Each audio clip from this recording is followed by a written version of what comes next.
Wrestling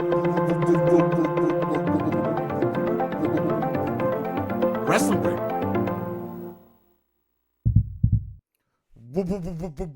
Welcome back to Wrestling Brain. Holy hell, it is Saturday night. And we are live. That's not lawsuit bait, is it? How the hell are we feeling? Jon Moxley quits in the main event of AEW WrestleDream in a match that I think absolutely delivered on its I quit promises, on its maximum torture, hardcore. You know, the contract we made was heavy on enjoyment out of Jon Moxley and Darby Allin tonight. So much so that they made it the main event, and I thought it was worth it, and we got there.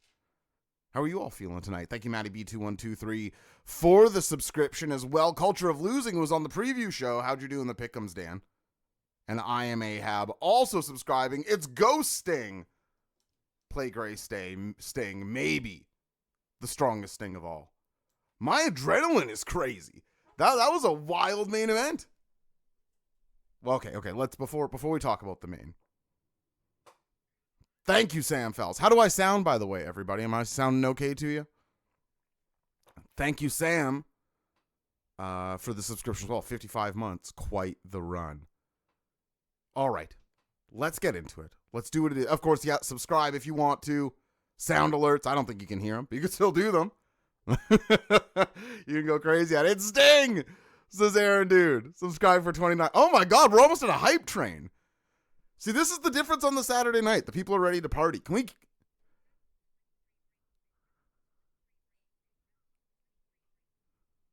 I was out very late for my birthday last night.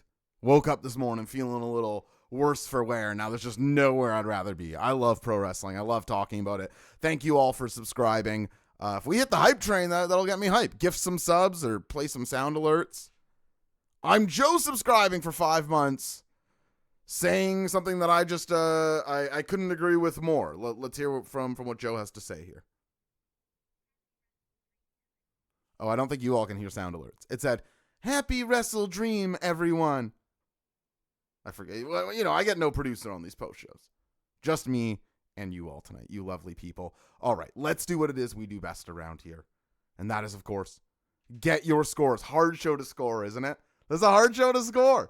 On a scale of 1 to 7, with 1 being the worst and 7 being the best, what do you, the Brainiacs in the chat, and then me, Uturusinza, Josh Custodio, rate tonight's edition of AEW WrestleDream 2025? You maybe did spend money on it, but you definitely did spend time. Josh, sing it, because there is no music. 1, 2, 3, 4, 5, 6, 7. Come on. 1, 2, 3, 4, 5, 6, 7. Come on. All right. Scores coming. I'll read them out. I will give the spiritual and actual average. Oh, hi, Midge. Starting off with Sam Fells giving us the 6 out of 7. Pacefall agrees with a 6. Matty B2123 the 5.75. Psycholeg Sedines with the full 7. I'm Joe with the 5.75. Irish Mac 21 with the 6.35. Aaron Dude with the full 7. Keek 1717 with a 6.25. Mike Phil with the 6.25. Qui-Con Gin and Juice with a 5.75. T-Dills 2020 with a 6.75. Culture of Losing with a 6. Torque Pendant 1 with a 6. Who's Edible with a 6. I am Ahab with a 6. Corvax 1266 with a 5.85. 7th Offensive with a 6.25. Nibbles 05 with a 6. Kev Cell with a 6. Qui-Gon Jinn Juice saying, my feed also cut out mid-main event, which really stinks. Boy, if you joined the Discord, I bet you could find some good information about a feed that wouldn't do that. I think that's kind of an easy average of 6, right? Maybe spiritual and actual. That feels sort of on the money. You all a 6 out of 7 on the show. I'm right alongside you. But I must say, had I liked the tag match or Darby Allin and Jon Moxley any less, this show would have been considerably lower.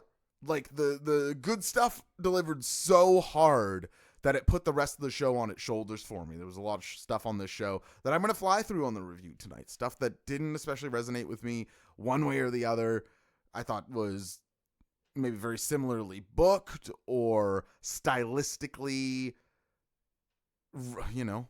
frankly, resonant of the match that just happened in some cases. So we can get to all that, but let's talk with the thing that I just absolutely loved. My match of the night by far, Jon Moxley versus Darby Allin. So before we talk about the match, I want to talk about the choice to main event with this match, because I saw on Blue Sky a lot of hullabaloo about this. A lot of, Hangman Page, they're disrespecting him because at Forbidden Door, he didn't main event either. They had that lights out 10-man match, the cage match, go on last. But even that's a little different. I think the unsanctioned matches, on the books, he's still the main event. But I understand the complaint.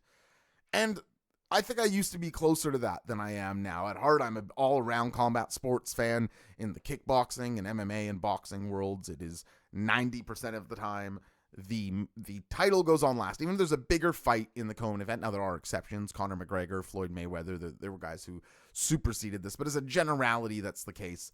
But for something like this, I actually feel like you're employing the choice as a main event as like a booking mechanic all to itself. Do you know what I mean? Does that make sense? Where you're making it so the expectation shifts. First of all, and it is a sword that cuts both ways, because it tells you the world title probably isn't changing hands in Samoa Joe versus Hangman Page. But in a case like this, you all probably thought that anyway. Demoting it to the co-main event didn't do much to make you think, oh wow, now Hangman's really winning. You probably almost exclusively across the board, I don't think there was anybody picking Samoa Joe probably in the chat tonight. Maybe the percentage shifted more towards Hangman Page, but I think if you're going to make that sacrifice in one instance, that matchup is one that it's okay to do it in. So I liked the choice. I felt very heightened by leaving this for the main event. I also think that, not that I think it is a meritocracy for building the card in card order, maybe it should be more of one, but I did think that Darby Allin and Jon Moxley was definitely the best feud going into this. Even think of all the Darby and Claudio exchanges, and everything with the Darby and the Death Riders has been the best stuff on the TV largely for me. So I had no problem with this main eventing. But if you did chat, if anybody in the chat thinks, hey, I think you are doing Hangman Page a disservice, say so. Like I'm curious to know what the angle is there. But I'll get into the match here a bit, but we just watched it, so I don't need to do a ton of play-by-play here. Jon Moxley opens up with a shotgun drop kick that Darby Allin just throws himself into the turnbuckle with such a fervency that it sets the stage, and you're like, okay, this is going to be the thing. They are going to go pay-per-view mode and throw themselves into this as hard as they can. Then they start working Darby Allin's mouth for a while, which seems particularly uncomfortable. I feel like this is where they're breaking the crowd into, edge of your seat territory. You're going to be holding your breath more than cheering. You're going to be grimacing, cringing, because you have this moment, I've never seen this before, where Jon Moxley is like rubbing Darby Allin's face on the ropes. Then he sets Darby Allin's teeth on the ropes. He's like that. And then Jon Moxley stomps on the rope. I'm hoping Mr. Ferguson listens to this and he could tell me, like, how do you work that? Because Darby can't see behind him. Like, I guess you could sort of see the boot coming, but I thought that was brutal. Then Jon Moxley wraps a chain around his knuckles, punches Darby a couple times, and then puts the chain through the mouth like that deal. I'm just like, okay. I was saying on the preview show how I thought this was going to be a little bit more torturous, or that Nick Gage style of hardcore, a little less stupendous, a little less ECW bombast, a little more, oh my God. And this definitely was steering in that direction early. It continues more in that direction as I saw a lot of reactions. Is this the first skewer spot in AEW? It might be, right?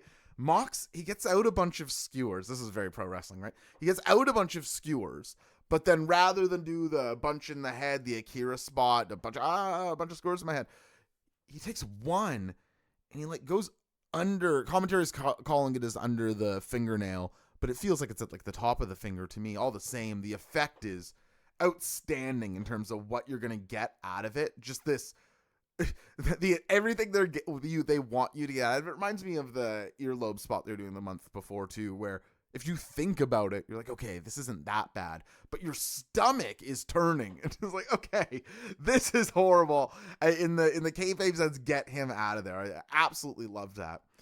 John Moxley gets out a taser. He's shooting it in the middle of the ring to let you know it is, in fact, a real taser. Darby Allin responds by shooting lighter fluid in John Moxley's eyes, as commentators is quick to point out, but also all over him. I think the threat of the lighter fluid is more that, hey, if there's fire here, you're going to be on fire, not like, my eyes. But then Claudio Castagnoli throws John Moxley a towel, and I quit match, one of the rare times somebody can throw a towel and everything just continues fine in the match, and is wiping off the lighter fluid. You all are like me. You just watch a lot of wrestling, so seeing something new, I'm sure for lots of you is the same for me, where it's like, is John Moxley wiping lighter fluid off of him with a towel some sort of stroke of genius? Is it the best thing ever? No. Is it new and sort of, it's subversive, where it's like, oh, somebody's taking the lighter fluid off of them in a wrestling match? Never seen that one before. But then, oh my God, Mox takes off his belt. And so Darby's hanging in the ropes, right? Mox takes off his belt and just starts belting away on Darby. And you're going, oh my goodness, this is so bad. And then Darby Allin says, come on, motherfucker. And Mox unfolds his belt and just straight up, and if anybody in the chat disagrees with me, tell me, to my eyes, is hitting him basically full power with his belt on the other side of the come on, motherfucker. He's just whipping him with the belt. This was crazy, I thought. A very rare good crowd chant breaks out. You can't kill him, as John Moxley calls in the Death Riders finally, and they make a good attempt at it. As Claudio Castagnoli, and I've said this over the past couple months on the show, but there's no one on earth Darby Allin trusts as much as Claudio, right? Like, that's clear. All of their matches, in the cage, they have the one against the wall. But here, Claudio Castagnoli picks up Darby Allin, and he teases that he's going to gorilla press throw him into the 3 tables that they have set up on the outside, and rather turns 180 on his heel, runs and throws Darby Allin, not to the announcer's table, but to the table parallel to the announcer's table. So whatever that gap is, he throws Darby Allin. I remember in Punk Undertaker, what's that, 2012 Mania, I think, where everyone was like, holy hell, can Punk make that as a jump for the elbow drop to that same table?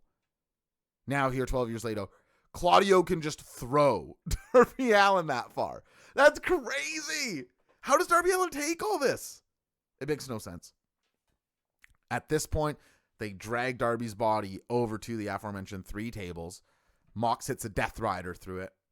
I never know how I feel about this, but I understand the complaint of like hitting a finisher in these matches feels like kind of redundant. Like you're just murdering a guy, and it's like, I know what to really get him, my double arm DDT. But I guess in this instance, it is a way to put him through the tables. But I know if Bobby Burrito's in the chat, I know he's feeling the same.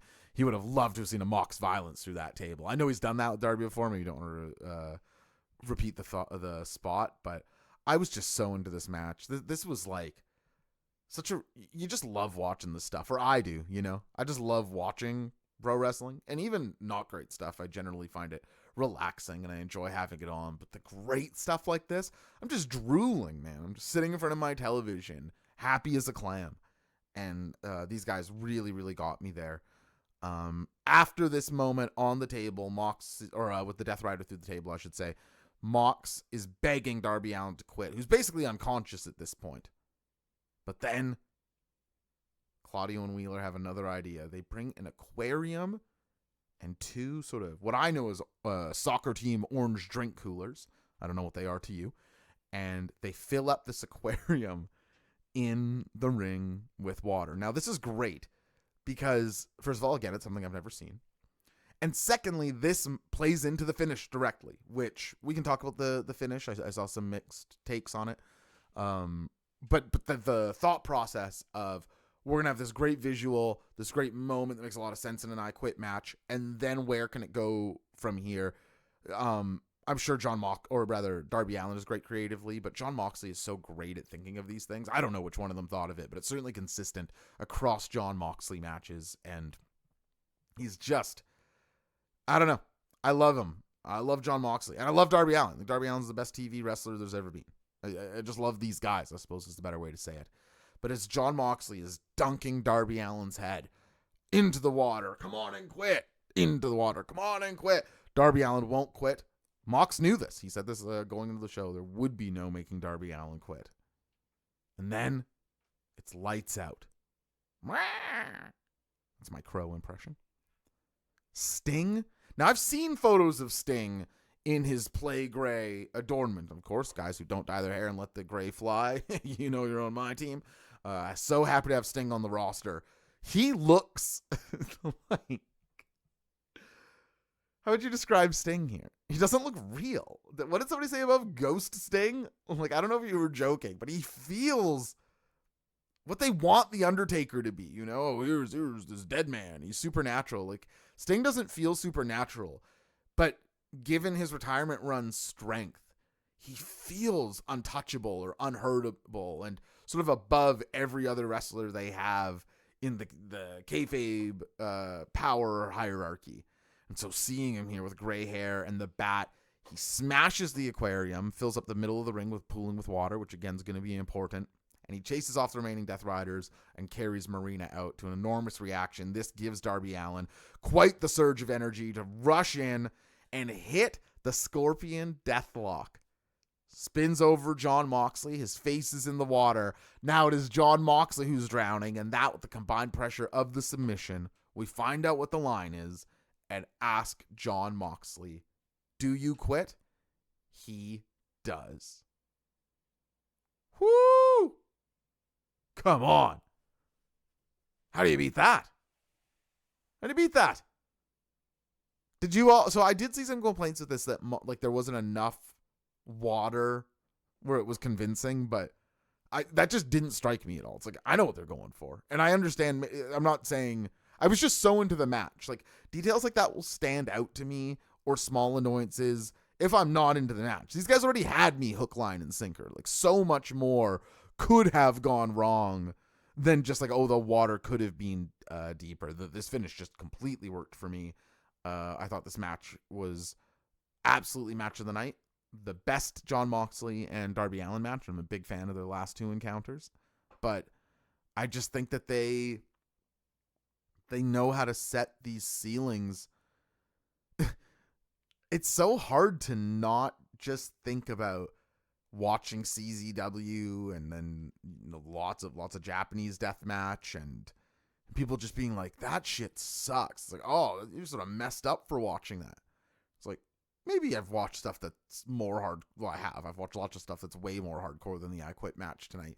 But if you can watch this I Quit match, you're not as far away from watching, Tournament of Death as you think you are, maybe. Because this just completely delivered on being made the main event non-title, and finally Darby Allin being able to climb the second mountain that he needed to this year in Jon Moxley. So where does Darby go from here? Because Hangman's champ. You don't see Darby going for Hangman. He's now beaten Mox. It's going to be really interesting to see what direction they point Darby Allin in. Do you return to him in MJF? I guess that feels probably the most likely. I really like their first match, so I have no problem with that. And it'd be an interesting measurement of how far Darby's come on the mic. Oh, Pac next, suggests Bobby. I think he's probably going to be done with the Death Riders, but I'll just tell you that match. We can't be done all this before we get that match, right? Have to see that. Have to. Love this match. All right, chat. Question time. I've asked you your score. We got the average of 6. And now I want to know, what was your match of the night tonight on WrestleDream 2025? Pay saying we could revisit Darby Joe. I think that could be down the road. I think the Ops turned heel tonight to have somebody for the Hurt Syndicate. I think that's where they're going next. But obviously, I love that feud. That I was in the house for the second TNT title defense of that. Just loved it. Love. Curious to see if anybody's match of the night isn't Mox and Darby. Because that's not your style of wrestling. Yeah, Culture of Losing saying Brodito and Takeshita Okada. Aaron Dude agrees with them. Sam Fells agrees with them. Okay. I think we're getting... Hartnell wants Darby versus Hangman. We can't keep giving Hangman baby faces, dude. We just can't do it. Can't do it. Wow. Okay. Looks like the tag title match, pardon me, is the runaway favorite here. Kev Sells with me on Darby and Mox. Love it. Love it.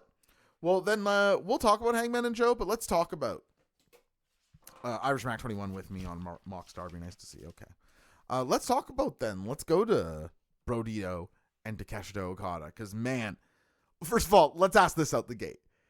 Doesn't this just make you want more of Okada and Takeshita tagging? That was my takeaway. It's like, I'm not ready for these guys to break up. They're an awesome tag team. And I really enjoyed the moments of this match where they were sort of teasing it a little more lightly. Like once Okada gives Takeshita the finger and the disillusion really takes over, it's different. But for the beginning of this match, when they're sort of a functioning tag team, you're just like, okay, well, these guys are the shit together. And great to see the IWGP title both mentioned and on screen here. Konosuke Takeshita, of course, champion now of New Japan Wrestling. I can't wait to see how that affects his booking. There's just no way you're going to see him pinned in AEW, especially by Okada. So New Japan's going to love the booking of Takeshita over Okada if Okada's still holding that title and Takeshita's still holding the IWGP. But we'll see. Of course, Brodito, great as ever. I thought Bandito, and generally I'm praising Brody coming out of their matches, but I thought Bandito really shined in this match, being able to pay so much attention to only having one arm for the back third of the match, still able to hit that 21 plex at the end with only the one arm, which was a crazy visual, seeing Okada get pinned on top of it. Another crazy visual you don't see every day.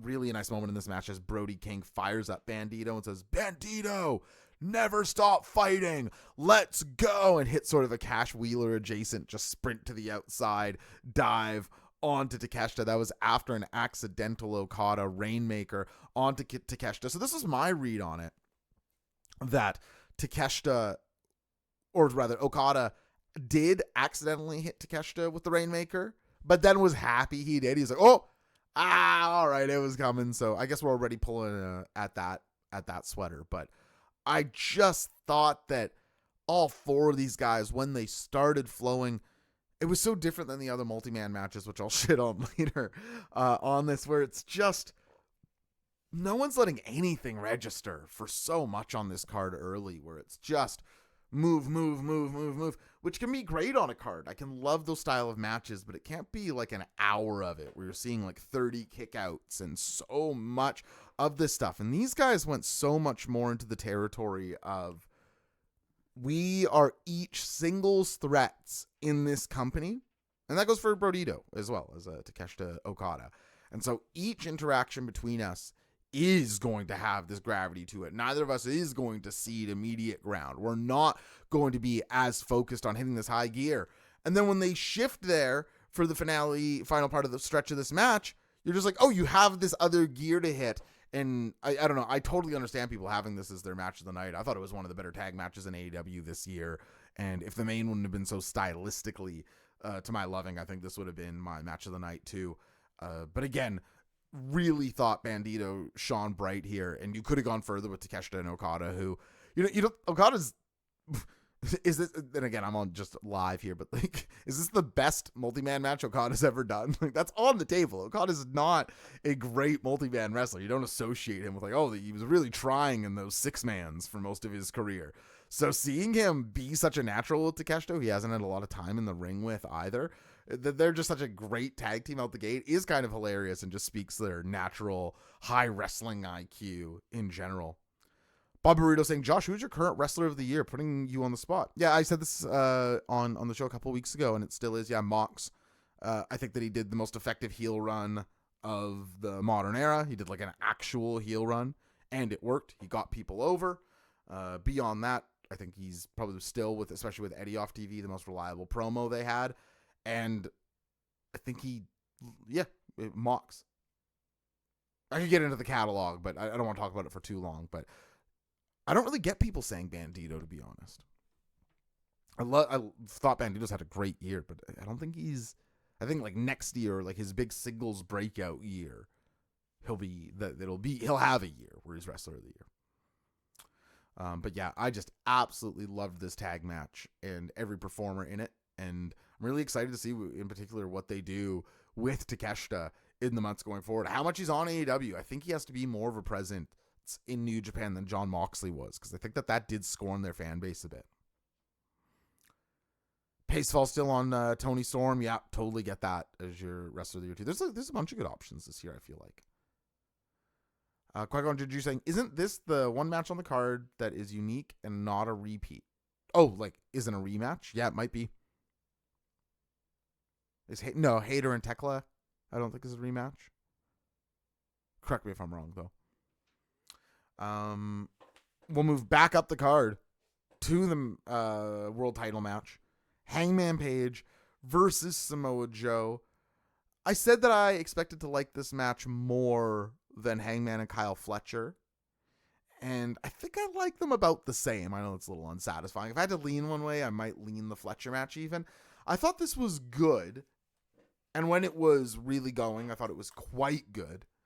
But, you know, it suffered from not having a heel face dynamic at all. The crowd who was good tonight, by the way. The St. Louis crowd was very up for things, especially after the sort of quiet all out Toronto crowd. I thought this was, you know, some annoying chants in there, but I'd just rather have a hot crowd than a dead one, period. Like, I don't care how annoying the chants are or what. I'll take it. So I thought they were good all night here, but you just get this thing where it's like, Joe's gonna kill you, cowboy shit. And then the guys are sort of playing up to that. They're both taking moments to sort of soak that in, and that just doesn't lead down the path of my preferred style of match. But I still thought that the moments that they did sort of get in there and work tough were very fun. That Samoa Joe STO Uranagi in the corner is one for the ages. Samoa Joe, you don't really associate with great suplexes either, hits a great one on Hangman in this match that like absolutely stood out to me. But watching this match, what carried my enjoyment of it is, you know, in the tenets of wrestling, all the things you can like about it. The comebacks and the themes and the trons and the videos. One of those things is just having your favorites. And Samoa Joe is just one of my favorites. So watching him in a world title match is very fun for me. If you gave this exact match layout to two wrestlers I had never seen before, I would like the match way less. But because I love Samoa Joe so much, I'm just in on enjoying it and happy to see a guy who I am aware will not be here, you know, in 3-4 years and is still quite good and able to do this at a high level. Like, that is a satisfying thing for me to watch. And I liked it on all of those terms, but they never got me in the door on Joe winning, which they actually probably could have done, because I was driving around with my pal Fergie today and I was like talking myself into Joe winning. You know, I wanted it. So I felt like the match could have steered into that, and they probably actually could have got me more in the door on, are they going to do this? Because I'm so eager to just be a big dumb mark for Samoa Joe and absolutely everything he's involved in. So one of these guys were really exchanging. I enjoyed it. It was a very weird moment. Did anybody have a good explanation of what happened here? Where close to the end, Joe's on the apron and then works in, and they just have this weird exchange. I don't know if there's a clip of it. I'll look for it. But outside of that, it was a very well performed match. And again, I like both guys, but I am ready for, you know, it's almost insulting to do the heel turn after this match. Like, that was the first thing I was thinking of. It's like, hang on, you're having the Ops turn heel in the post match of this? Like, why on earth did you not do this 2 weeks ago? What's the thinking there? We got to sell some tickets. People want to see the Samoa Joe they like. I really didn't understand that. I think this match probably stood to gain some ground if you would have done this Ops heel turn. Am I missing something obvious? Was there some sort of reason to not? I have it written, underlined in my book. Like, why not do this a couple weeks ago? But maybe there's a reason I can't think of that they needed them on the babyface side of the equation. But nonetheless, in the post-match, Hangman Page does hit Samoa Joe 1, 2, 3 buckshot lyrics in a row, which is, you know, a mark of respect on its own, right? Hitting the finisher 3 times. So he does that. He gets the pin. Samoa Joe teases the respect angle, goes, lifts his hand. Hey, this guy, but then clubs him. The other two ops, Katsuyori Shibata and Powerhouse Hobbs, both of them I'm excited to see on the heel side of the coin now, are told to put Hangman Page up onto the turnbuckle. He is placed there by those two. Samoa Joe hits a muscle buster on him. And now we're primed for them to go after the trios titles against the now heel hurts, or the now babyface heel syndicate. Heel syndicate. The now babyface hurt syndicate for the now heel ops. But yeah, I thought that this, you're setting up like a trios thing in my mind more than a Hangman rematch here. So this wasn't the clearest thing for me here. We'll see where they go. Maybe they are doing a Joe rematch, but I'd be surprised. Maybe on TV. Maybe a TV Joe rematch. Gets announced at the post presser tonight that they're redoing it on Wednesday and Hangman just wins again. I could see that. All right. Let's talk about maybe the two women's title matches back to back. Does that make sense? Yes. Let's talk about Toni Storm and Chris Statlander. Okay. So very few people I would consider a bigger believer in Chris Statlander than me. I have, even when I was a little less popular, said she was a better in-ring talent than people like Willow. I rate Athena I rate Chris Statlander very, very high as a in-ring worker.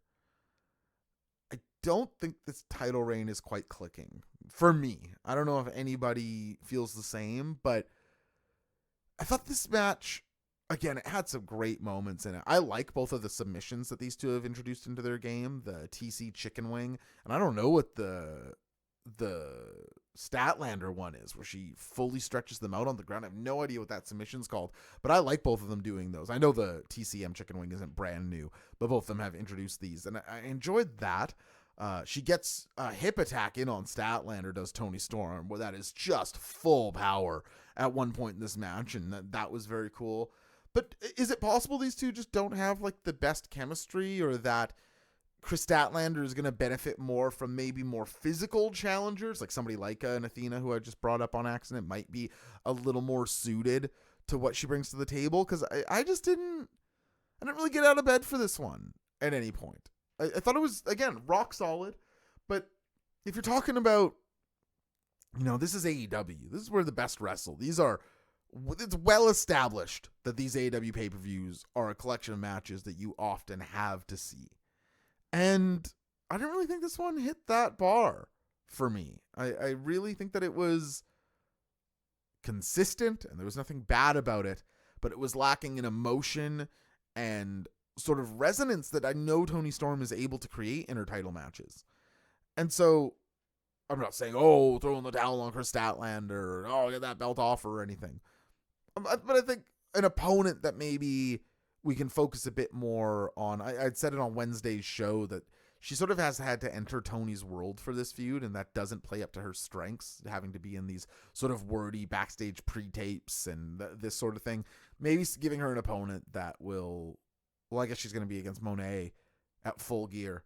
Oh my God, don't give those two a long promo segment against one another. Don't do that. But I mean, we know as opponents they're great. It's kind of weird that that's the next step for both of them. They go on world title.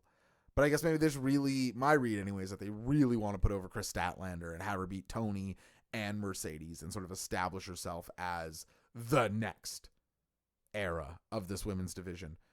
But yeah, Dan, Culture of Losing, I thought was great on the preview show too, really putting it nicely here. It served its purpose in that she beat Toni clean and they can move on. Yeah, and that's all it needed to be.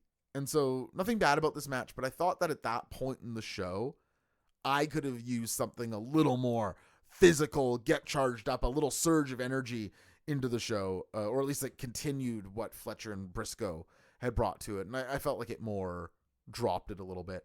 The Area 451 stat hits in this is just so nice, and that leads into a Saturday Night Fever and a 1, 2, 3. And after that, the CEO comes out immediately before Statlander can even really celebrate, and she says, "Get the hell out of my ring." I don't know why, but Statlander just does.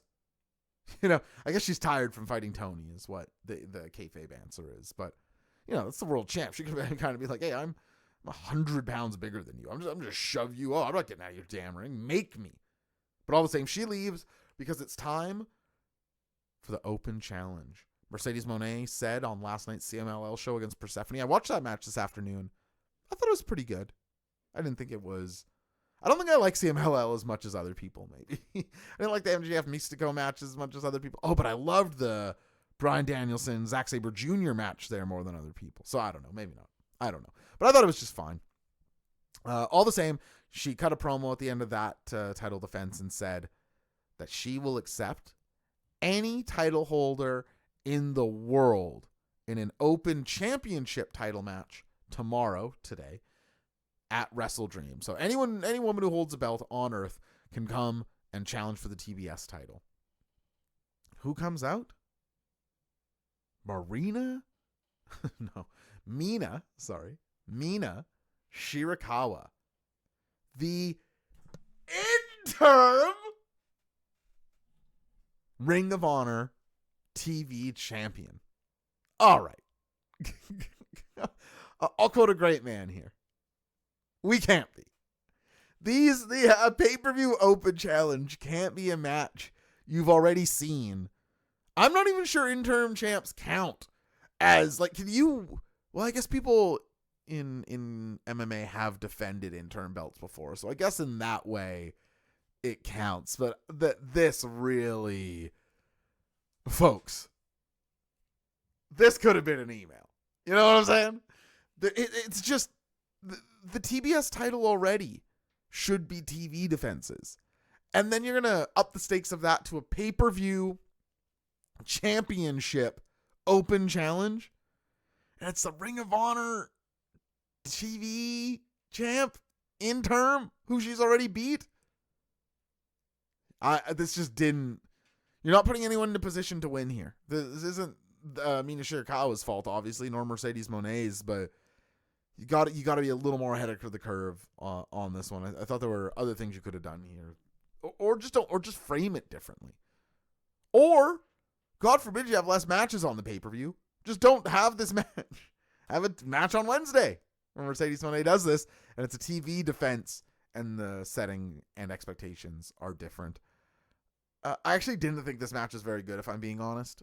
Something about it just wasn't clicking, which is weird because I know these two can be good together. Their triple threat with Azumi in particular I thought was very, very fun. I don't know if Mercedes maybe just tired from last night, unmotivated for this matchup, but I thought this one didn't really connect. Felt like a TV match for its entirety. And that, again, that's not really its fault. There's a really great top rope sling blade from Mina Shirakawa, though, where she just plants Mercedes. I don't know if it's more on the Mercedes sell or the impact that Mina brought to it, but that one got me up off the couch for a second.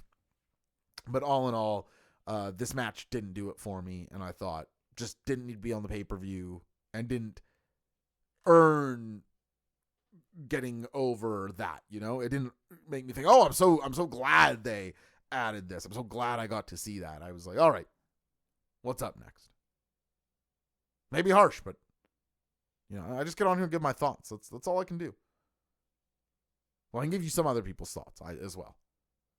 I know what Dave LaGreca thought of this one because he and I, but he's the only other guy I could do it with.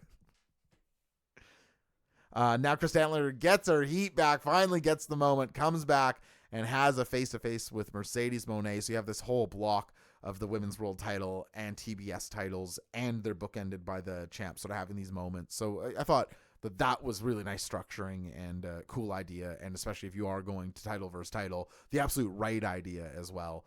So I don't know if I'm that excited for Mercedes and Stat as a feud. When's Full Gear? November 20-something. Somebody mind going and looking up the date of Full Gear? Because what do we have, 4 Dynamites? Because, yeah, Mercedes versus Chris Statlander, because that's going to be both your women's scenes feuds, right? Oh, I guess you'll be building Blood and Guts, too. Anyway, it's the 22nd, thank you, I'm Joe, of November. So, yeah, what's that? 4 Dynamites. I'm probably right on that. Oh, you're going, Joe? That's awesome, man. Jealous. I love going to AEW pay-per-views. Okay. That was your women's title block portion of the program. We'll continue to move down the card. I say all the time that the TNT title should also be TV defenses, but unlike Mercedes Mina Shirakawa, this match Kyle Fletcher defending against Mark Briscoe did make me thankful that they threw this on the pay-per-view, because this was the first match that I loved on the show tonight. I thought that these two, I don't know if I was just so desperate to watch a match that had somebody selling in it, but I really was. But Mark Briscoe did bring what I was thirsty for. He did bring the salve in this setup. So great work from Mark Briscoe, who's really just bringing the Mark Briscoe fervency and energy to this match. Kyle Fletcher continues his ascendancy. Do people have him as a contender for Wrestler of the Year? I wonder. But Briscoe and him obviously have chemistry together. I think they probably like working together. There's a great snap snooplex on the floor that's followed up from a cactus elbow from Mark Briscoe that just shows Kyle Fletcher's willing to go there with him. There's a J driller on the apron that continues that, and then a crazy froggy bow that where Kyle, I know this is the Artemis Spencer spot where you have basically Fletcher is hung onto the top rope and he has to do a little hanging on by himself, and then you hit a move onto that guy, and then it's sort of an uncomfortable looking bounce. I thought that looked great with the froggy bow instead of a traditional macho elbow like I normally see it. But these two's chemistry continued. I must say, though, the booking here is interesting to me of Mark Briscoe. We put out a video on our YouTube channel about this, and you should all go subscribe to the YouTube channel if you don't mind. We're putting a little more effort there, doing some exclusive clips on there, clipping out some of Double Dudes. I think we'll be doing some of Meltdown now on there. So it's just youtube.com/WrestlingBrain, if I'm not mistaken. So go over there. If you see a video, lend us a like, leave a comment, even if you're just saying Wrestling Brain. Of course, we would appreciate that. On top of that, patreon.com/J0SHC. If you want to join for free, you can get the Pick'em sheets to win holographic brain stickers. You can get some old episodes. The last Mailbag with Mr. Ferguson and Wrestling Brain Live 3 are both up there right now. And the paid members get you into the Wrestling Brain Discord, get you into all the exclusive content I do behind there. I think there's 30 hours of it this year? Something like that. It's like a day. You can do nothing but watch Patreon content. I put out this a year. Think of how relevant that would be to your life. Anyway, patreon.com/J0SHC. Back to Fletcher Briscoe. I thought the booking here is so interesting. Again, I talked about this on the YouTube channel, but you have Mark Briscoe beat MJF in their blow-off and then lose to Kyle Fletcher? Is this just to make the TNT title? This was... on one hand, I said on the preview show that I'm not satisfied by Mark Briscoe winning the TNT title. Mark Briscoe is a world champ caliber wrestler to me. I've never seen him have a bad match in AEW. I've never seen him do a bad promo in AEW. He wrestles a style that is interesting to see other people who are a little bit more AEW house style pilled against. And those guys just make for naturally good champions. Mox was good in this way too. He forces these guys out of their comfort zones, or has, enters theirs, but it gives them a variety of matches to be able to work. So I'd love Mark Briscoe to move up card from this, but it almost feels like you'd have him lose to Fletcher the 5th time and then beat MJF if that was going to be the call, right? So very curious to see where Mark Briscoe is going to go on the card. I hope he's not going off TV from here. I had Mark Briscoe pegged to beat Kyle Fletcher for the title. So who makes sense now for Fletcher to drop the TNT to? So somebody obvious I'm not thinking of? Couldn't return to him in O'Reilly again. Oh, you could return to him in Garcia, though. If you want to put over... here's what you do. You have John Moxley. So you have dissent stewing between Wheeler Yuta, who feels like he's being replaced by Daniel Garcia. And he explodes one week on Dynamite, and he says, "Hey, Mox, look, I see what's happening here." And Mox says, "Listen, you want to prove yourself? One of you guys go and win that TNT title." And then you have Garcia and Wheeler as challengers, but then you have Garcia able to do it. Maybe even Mox helps Garcia, and he doesn't help Wheeler, something like that. Wheeler can turn babyface, and then you have Garcia, and he gets to rehab that horrible first run with the TNT title. He gets a do-good as a heel and as a Death Rider, and it gives the Death Rider some gold back into the faction again. I've talked myself into the door. That's what they should do. That's who should dethrone Fletcher. Really a great match, though, and the show needed this energy boost at this point because the 3 opening matches I think that we're going to talk about below card here didn't really have the they weren't giving me a pay-per-view feel. I wasn't feeling, and you know me, I love the Saturday night time slot. I'm such an easy sell to this spot. I didn't order takeout tonight because I was so full still for my birthday dinner last night, which if you're in Vancouver ever, go dine family style at Pepino's. I've done this 3 times on my birthday. It's always a great time with you know, what's better than eating with great chow never ending with loved ones, you know, what a great time. But I still am not hungry. So, but you know, you get takeout, it's whatever gimmicks are your style. It's Saturday night. And I really thought that here, moving one down the card, we have people. It's the Hurt Syndicate versus the Demand in trios action here with no rules. I mean, I don't want to be derivative. I talked about this in a clip on YouTube and on the Wednesday Night A show because we saw this match in the tag formation, which is the more important one. That is where the Hurt Syndicate were undefeated as just 2 members. They gave the Demand the win there, which absolutely did forecast that the Hurt Syndicate was going to get their trios win back here. They did in fact do that. Maybe I'm just a grumpy Gus because I saw some people praising this match and thinking that it was fun and rambunctious. I saw it I felt like it was very one speed. Besides the Shelton plancha, Shelton did, you know, he got a lot out of that plancha, right? He's like, oh my God, can I do it? The crowd's willing him. Can this 50-year-old do this big move? And that was cool to see, but I really thought this was in one gear for it. And you have to, if you're going to wrestle this many times in such close proximity, and again, maybe I'm just a dumb guy, but I would have told a clearer story of dynamic between these guys than I feel like they've communicated, at least to me. I feel like they've gone from duo to trio. Have they done a trios match with rules yet? That might be the only orchestration we haven't seen these 2 factions go in. So I see Bobby Burrito saying this was the Shelton showcase. I kind of feel that. He was definitely the standout performer in the match, but I just wasn't able to connect with this one and thought that it's always hard in these 6-mans because where are you going to sell to? But there's big moments, you know, the Dominator in the middle, and people are just sort of forced to get right to it. That suplex Tower of Doom, and it's just like, but we are right back to it. And I would have enjoyed maybe just some sort of different offering from these 6. Like there hasn't been, whatever you think of their dynamic, it's their dynamic, and they haven't broken the mold out of it. I think the street fight on the anniversary show is probably my favorite match of theirs, which feels crazy. Like it should be they just done like a tag blow off, but I don't know. Maybe they hurt people. You know what they hurt? They hurt booking. They hurt booking. A little less catchy. Agrius Psycholexidian's here. Feel bad for Ricochet. This feud has cooled him off. Yeah, it really felt like Ricochet was on to something, and I thought that pairing him with Gates of Agony and making GOA and the Demand was a good idea. So it won't take much to get him back on track. Give him a meaty singles thing with GOA acting as heaters. But yeah, I agree with you. And GOA should be super relevant in the tag division. They beat the undefeated Hurt Syndicate. So maybe everybody comes out unharmed if we do just get a meaty Ricochet singles feud and GOA are relevant in the tag scene on Wednesday. I hope.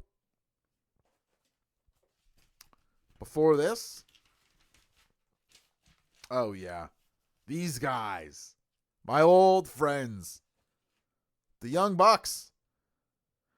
They enter to like a Big Bill Titantron where a voiceover goes, insufficient funds, transaction denied. Insufficient funds, transaction denied, for the entire entrance, which I did think was appropriately annoying. And I like this whole broke gimmick. It works for me. They show that they have $32.17 in your bank account. Being there, fellas, I remember those years. You know, I could have used a $500,000 tag match at that point. Hell, I would have grabbed Fergie and probably had a chance at winning. Especially against the Young Bucks. I mean, with all respect. And they're here taking on the reunited, or I guess maybe they're just now Jurassic Express. I felt like I went into the Jurassic Express reunion with a lot of optimism. I think that they are very effective baby faces in the tag division. They get the oh, whoa, whoas and big crowd reactions. Everywhere they go, people are obviously happy that they're back together. They get Luchasaurus and Jungle Jack matches, or chants both in this match. So good for these guys. They're working well together. But I feel like I used to like their wrestling more. I did not like this match at all. Young Bucks and Jurassic Express. This was move.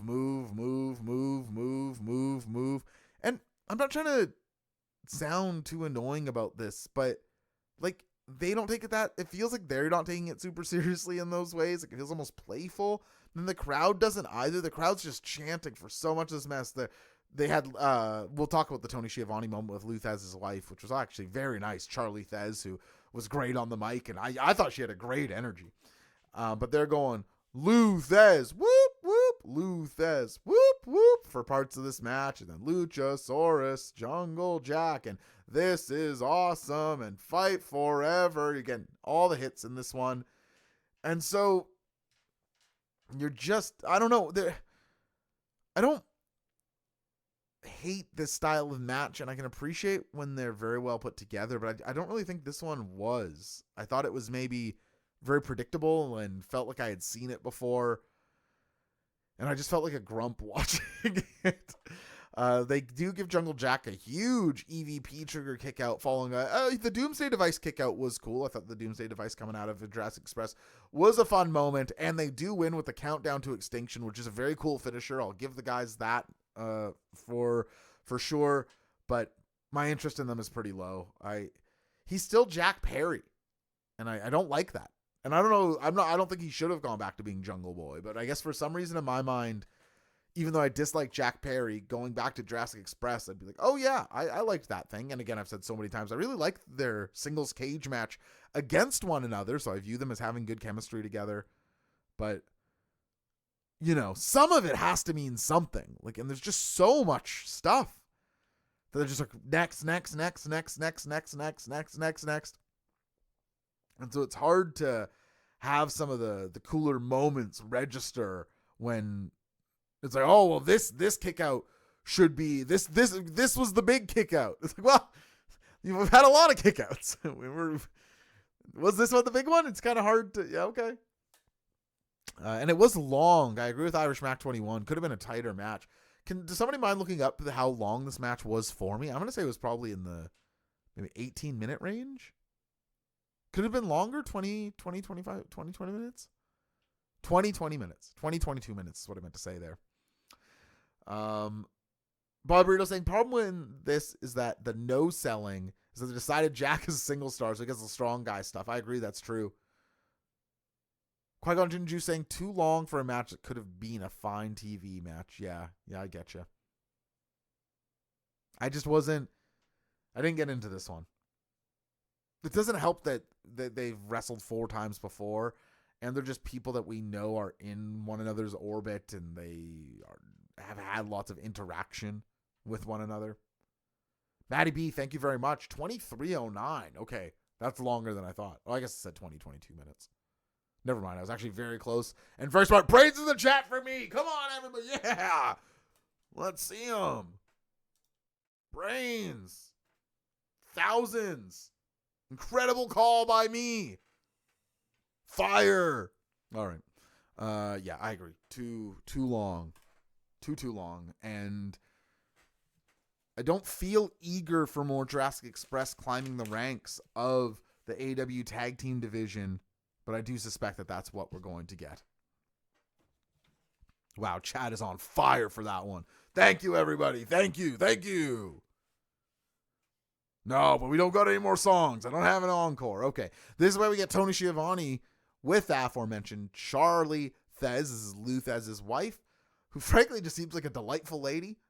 And he asks her, how are you enjoying being at AEW tonight? And she says, this is wonderful. Great matches and great memories. I was loving this.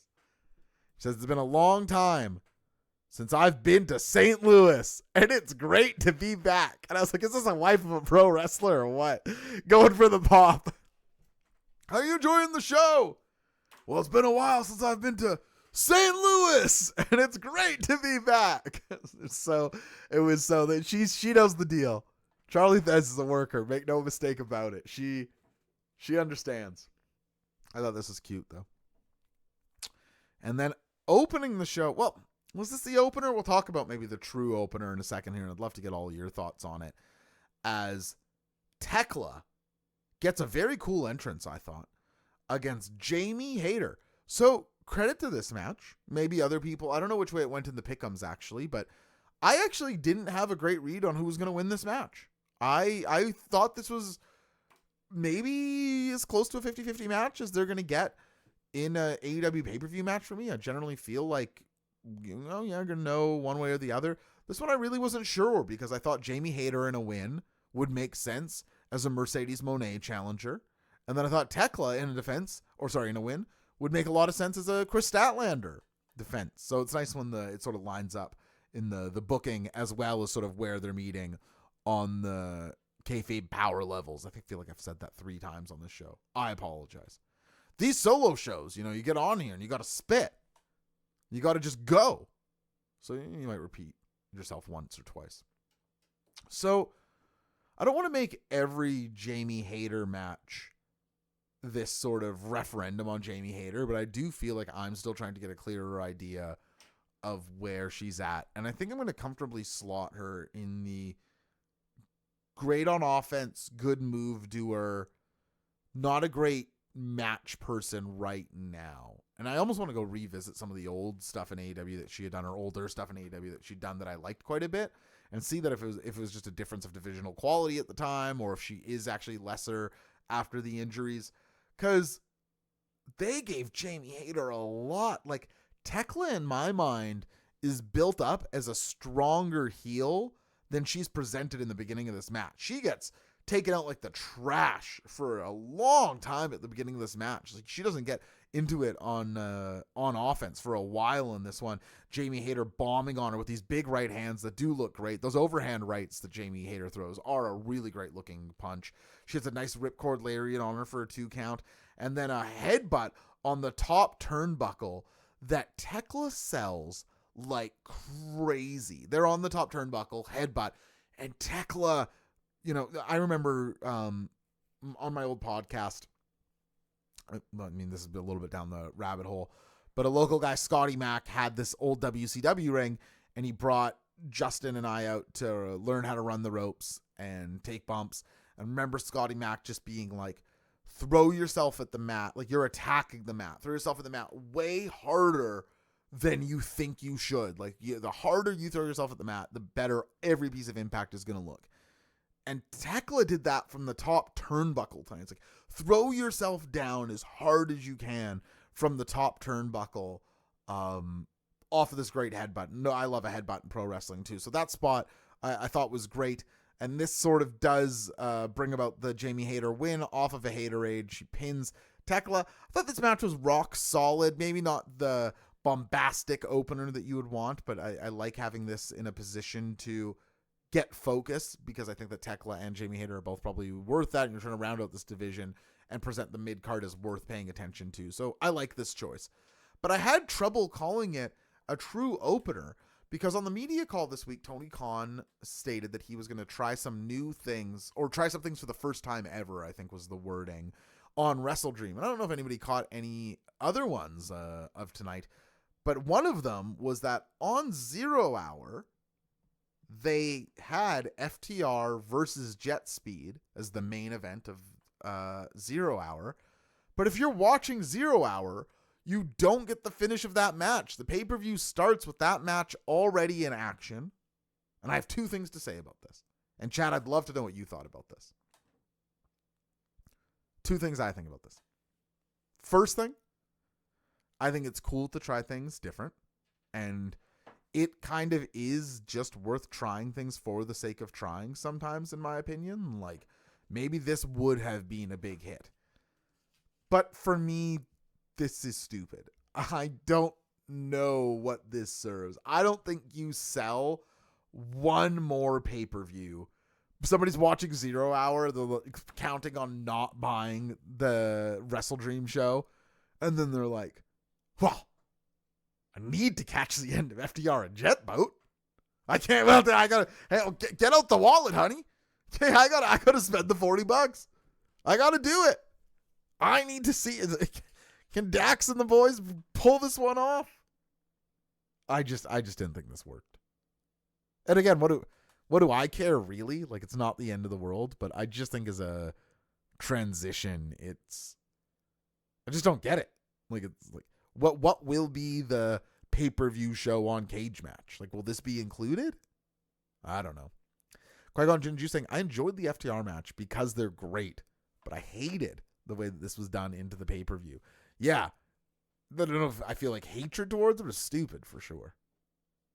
But yeah, I thought the FTR Jet Boat match was good too. I did watch it. I very rarely see 0 Hour. But I was like walking in the door and I was like, oh yeah, I might as well just dive in. So there we go. Folks, that was WrestleDream. A 6 out of 7 pay-per-view show for me, largely carried by the strength of Jon Moxley and Darby Allin and the tag match. Like I talked out there, I really did not enjoy the opening of the show very much at all and thought it failed to capture a pay-per-view feel really much at all. And I think that's something AEW is going to need to address, because that's not going to get stronger as you are continuing these monthly pay-per-views. You know, a year from now, the monthly pay-per-views are going to have taken more wear. 2 years from now, this sort of thing. So I know you have to have your TV stacked, but finding some way, I'll tell you what the way is. Have the TV shows build to your big TV matches and find ways to escalate an actual heel versus face title match. And I think that you'll probably avoid a bit of that feeling, but I just thought we were trending for a way lower score. But like so often in AEW, all they had to do was put everything on Big fucking Mox. That's all they had to do. They said, oh, Mox, make sure the show's good. So, put me in the main event. All right, Mox. Thanks, brother. Give me the best TV wrestler of all time to do it against. All right, you got it. We'll grab it, Darby Allin.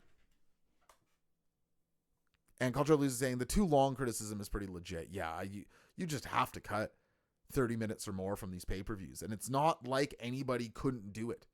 There's not anybody that couldn't look at this show and find 2 matches to take off of it that would help the pay-per-view. You know? And would help the show even from a live audience perspective. Like, I don't think people are craving a 4.5 hour live experience. At least I'm not. But I'm the guy who likes a 3 hour movie still. I don't mind a long movie. Anyway, we can't go down that road, can we? We're back Monday with WBCW Meltdown. And it's a big one, let me tell you. We're off the heels of kind of a shocker last week. A lot of title changes. Come on down and see our Fantasy Federation and the #1 Fire Pro Wrestling show on Twitch. This Monday and every Monday, it's WBCW Meltdown on twitch.tv/WrestlingBrain. If you're listening to this on the podcast feed, please hit follow and like and subscribe and star. Give us the 5 loudspeakers if you're on purevolume.com. Friend us on MySpace. Tout us.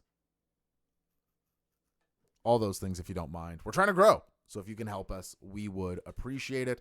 If you know anybody who watched the pay-per-view, say, hey, you should give the Wrestling Brain show a chance. We'll put this on all of our platforms. YouTube, Twitch, of course, as everything always is, but it'll be everywhere for you. Podcast, Twitch, all that. And, of course, every Wednesday, the moment Dynamite ends, come check out the AEW Dudes. It's our flagship show here on the program. We would love it if you did. And if you're watching right now, I got good news for you. I can't believe it's almost heartwarming how many people have asked me about Hire Brian. We took a month off because he did Guys Live in Vancouver the week after I did Wrestling Brain Live 3 in Toronto. So with planning those 2 things, we were just like, okay, we're going to take a month. And then, and I got back from Toronto and I was just like, we had like a day we could have maybe done it, but I would have had to like fly in and get on the mic. And I was like, okay, we're just going to take a month off. So that's back.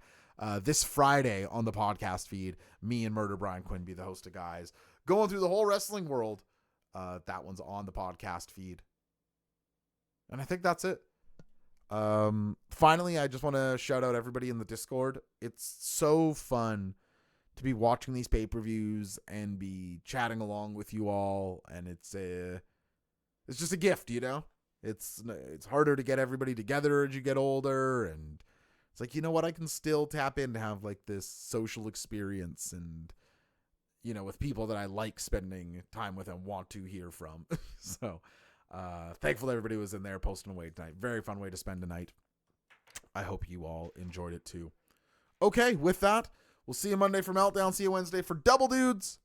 Love and energy, everybody. Have a wonderful night. Sleep well.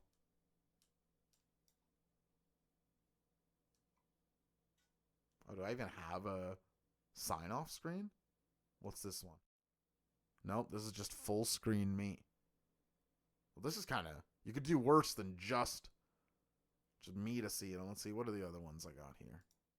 Hey, thanks for checking out that video. Next step, hit follow down below. Step after that, head over to twitch.tv/WrestlingBrain. We're live every Monday and Wednesday and on pay-per-view weeks, or just when we feel like talking about wrestling. It's many more shows than that. You can hit follow over there to be alerted every time we go live. If you need even more, patreon.com/J0SHC has a free tier and a paid tier. Check those out and see if any suit you fine. We'll see you then, and like Hiroshi Tanahashi says, love and energy.